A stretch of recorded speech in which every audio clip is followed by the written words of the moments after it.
Assalamualaikum warahmatullahi wabarakatuh. Alhamdulillahirabbil alamin. Assalatu wassalamu ala Rasulillahi sallallahu alaihi wasallam. Amma ba'du. Yang pertama-tama marilah kita panjatkan puja dan puji syukur kita kehadirat Allah Subhanahu wa taala yang telah memberikan kita kenikmatan yang tidak akan pernah bisa terhitung dengan apapun itu. Salawat serta salam marilah kita curahkan kepada baginda kita Nabi Yana wa Nabi Yana Muhammad Sallallahu Alaihi Wasallam yang telah membawa kita dari zaman yang kegelapan hingga zaman yang terang benderang seperti ini. Yang saya hormati yaitu dosen pengampu pendidikan IPS yaitu Bapak Dahlan MPD. Semoga Allah memberikan kesehatan, panjang umur, mudahkan urusannya, dan juga mudah-mudahan beliau dalam lindungan Allah Subhanahu wa taala. Amin amin ya Allah ya rabbal alamin. Baik, saya atas nama Rankaisan Bihaki dengan NIM 17822-578 ingin mengerjakan tugas yang diberikan oleh beliau, yaitu tugas UAS yang diberikan oleh beliau menjelaskan tentang pengertian pendidikan sampai nanti akhir. Mudah-mudahan dengan ini kita mengerti apa sih pendidikan IPS itu. Baik, saya akan menjelaskan sebelum saya masuk menjelaskan tentang pendidikan, saya akan membacakan pengertian pendidikan.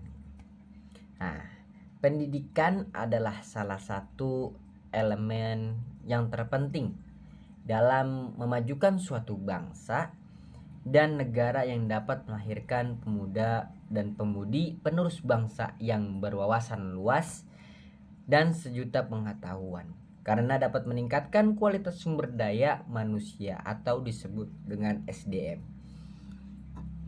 Jelas sekali ya, pendidikan itu sangatlah penting bagi bangsa dan negara yang kita cintai ini. Tanpa pendidikan kita tidak akan tahu, mengerti tentang ilmu, ya kan? Dan dengan kita pendidikan itu meningkatkan kualitas sumber daya manusia. Jika kita tidak berpendidikan, maka kita tidak akan tahu, mengerti, dan pengetahuan kita tidak luas. Jadi sangatlah penting pendidikan ini bagi pemuda pemudi bangsa Indonesia ini untuk memajukan bangsa negaranya dia sendiri. Baik, lanjut. Nah, kita masuk ke pendidikan secara umum. Proses pembelajaran, pengetahuan, keterampilan, serta kebiasaan yang dilakukan suatu individu dari suatu generasi ke generasi lainnya, agar peserta didik dapat memiliki pemahaman terhadap suatu yang membuatnya menjadi seseorang manusia yang kritis dalam berpikir. Jadi pendidikan secara umum itu proses pembelajaran tentang pengetahuan, keterampilan secara individu dari ke generasi selanjutnya. Nah, agar apa sih? Agar pendidik ini memiliki sebuah pemahaman yang bisa berpikir yang bisa mampu berpikir secara krisis. Nah, itu pendidikan secara umum. Nah, proses pembelajaran dapat melalui ada 3 proses pembelajaran yang dapat melalui. Yang pertama adalah pengajaran. Dengan pengajaran kita mengetahui apa pengetahuan dan penjelasan dengan pengajaran tersebut. Lalu yang kedua adalah pelatihan. Ketika sudah ada mengetahui dan paham dengan pengajarannya, maka kita akan melanjutkan ke fase yang kedua, yaitu pelatihan. Nah, praktek, ya kan? Setelah praktek kita lanjut ke fase yang ketiga. Setelah praktek atau pelatihan, yaitu penelitian. Jelas, ketika sudah melalui pengajaran, lalu yang kedua pelatihan, dan ketiga adalah penelitian. Jadi setelah menjalankan 2 ini, yang pertama pengajaran, yang kedua pelatihan, dia akan meneliti. Nah, dia meneliti sebuah permasalahan, ya kan, sebuah pengetahuan. Nah, melalui apa? Pengajaran, yang kedua yaitu pelatihan. Lanjut, yaitu tujuan pendidikan. Nah, tujuan utama dari pendidikan adalah mengembangkan potensi dan mencerdaskan individu dengan lebih baik. Seorang pendidik itu mempunyai tujuan, yaitu mencerdaskan muridnya. Itu seorang pendidik. Nah, dengan tujuan ini diharapkan mereka yang memiliki pendidikan dengan baik dapat memiliki kreativitas, pengetahuan, kepribadian, mandiri, dan menjaga pribadi yang lebih bertanggung jawab. Nah, menurut Undang-Undang Nomor 22 Pasal 3 tentang Sistem Pendidikan Nasional, tujuan pendidikan nasional adalah untuk mengembangkan potensi peserta didik agar menjadi manusia yang beriman dan bertakwa kepada Tuhan Yang Maha Esa, berakhlak mulia, sehat, berilmu, cakap, kreatif, mandiri, dan menjadi warga negara yang demokratis serta bertanggung jawab. Jadi tujuan pendidikan ini sebenarnya sangatlah mulia.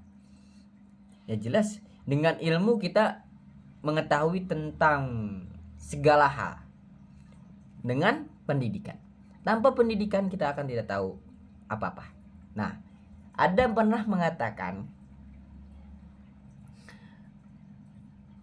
ilmu itu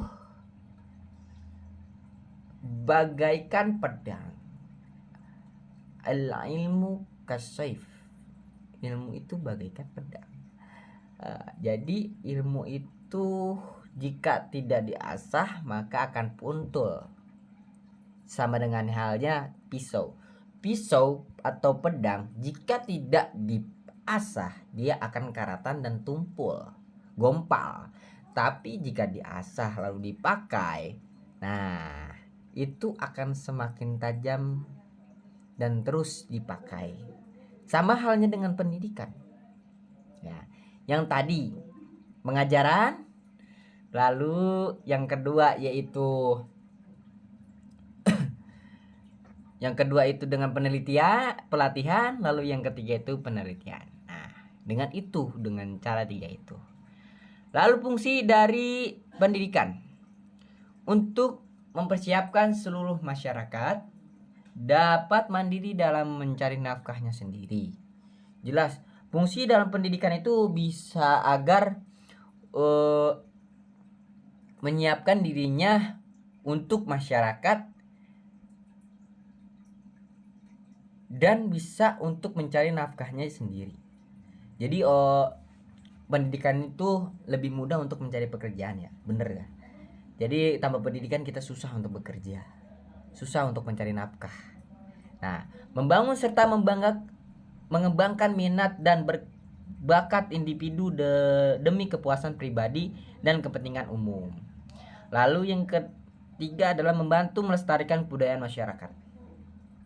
Yang keempat, menanamkan keterampilan yang dibutuhkan dalam keikutsertaan dalam berdemokrasi. Yang terakhir, menjadi sumber-sumber inovasi sosial di masyarakat. Ada juga jenis-jenis pendidikan. Yang pertama adalah pendidikan formal. Nah, pendidikan formal yaitu jenis pendidikan yang sudah terstruktur dan memiliki jenjang mulai dari pendidikan anak usia dini atau PAUD, SD, dan SMP. Itu untuk pendidikan formal. Lalu ada pendidikan non formal, jalur pendidikan di luar pendidikan formal yang dilaksanakan secara berjenjang dan terstruktur. Jenis pendidikan ini disertakan sesuai dengan hasil program pendidikan formal melalui proses penilaian dari pihak yang berwenang. Lalu yang terakhir yaitu 3, pendidikan informal. Pendidikan ini berasal dari keluarga yang lingkungannya di mana peserta didiknya diharapkan dapat belajar secara lebih mandiri. Nah, mungkin itu saja yang bisa saya jelaskan tentang pendidikan. Mudah-mudahan penjelasan yang saya bisa sampaikan bisa bermanfaat untuk kita semua. Dan terima kasih kepada dosen pengampu saya yaitu Bapak Dahlan MPD yang telah memberikan ilmu kepada saya. Mudah-mudahan ilmu yang diberikan beliau bisa bermanfaat untuk diri saya sendiri dan untuk umumnya untuk orang lain. Kurang lebihnya mohon maaf. Sekian, terima kasih. Wassalamualaikum warahmatullahi wabarakatuh.